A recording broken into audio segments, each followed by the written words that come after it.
Welcome everybody to another episode of Gonzalez Science. I hope you enjoyed this episode. It's a chemical reaction episode, an experiment that we did this year that I've done in years past. It's really fun.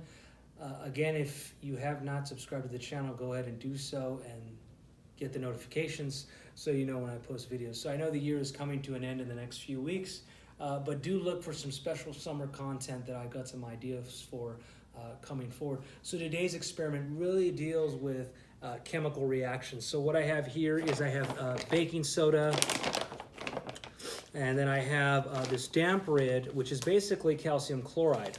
And then right here, this is called phenol red. It's an acid-base indicator, also used in pools, and I've diluted it with water. So it's about 10-15 milliliters.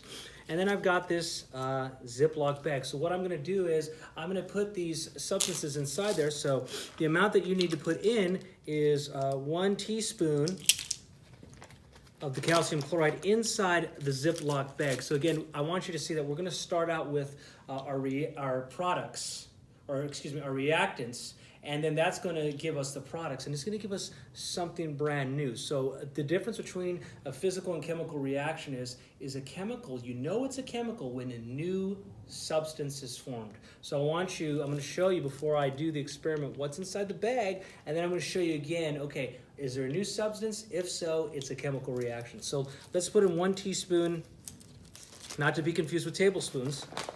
1 teaspoon here of the calcium chloride. Now this actually isn't calcium chloride, it's called damp rid, and damp rid has calcium chloride in it. It's actually used for closets and odors for clothes and things like that. So you can get that at Walmart or whatever. And obviously baking soda, everybody can get baking soda. So no more than 2 teaspoons of the baking soda.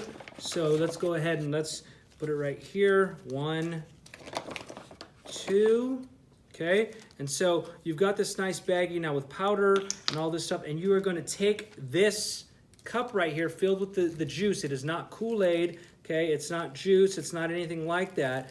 And you're just going to sit it in right there, and you're going to close the baggie. So let me show you how it looks so far before I spill the juice on here. So this is what you should have so far. So check that out, right? And so what you're going to do, since the baggie is filled, and I'll try to zoom this out as well, is you're going to tip it over like this, and check this out.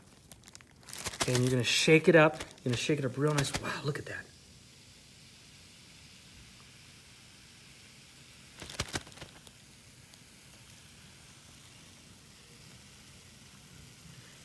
And I really want you to hear that bubbling. Do you hear that? So we've got a color change. It's actually hot to the touch. I know you can't touch it, but students have done this in the past. It's been hot.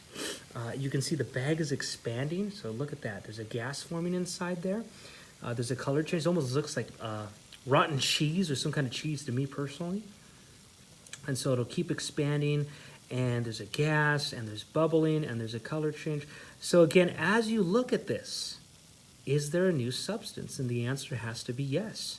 It's a brand new substance. We can't get back what we had originally. It's not like a state of matter like ice that changes from a solid ice cube to liquid water, because it's still water. It's just its state of matter has changed. Now here, we don't see any of that. So if we end up leaving this out, it'll end up becoming chalk. Okay, so you can see the bag filled up, and then it actually does smell, but I'm not going to open it for you to do that.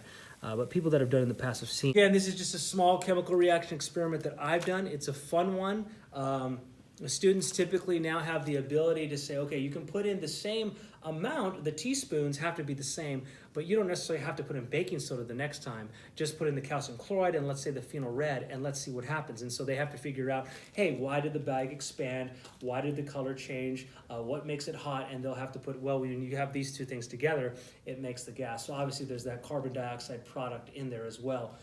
So I hope you enjoyed this chemical reaction video. This is one of my favorite experiments. So again, thank you so much for watching the show. Give it a thumbs up if you enjoyed this chemical reaction. Have a great rest of your day.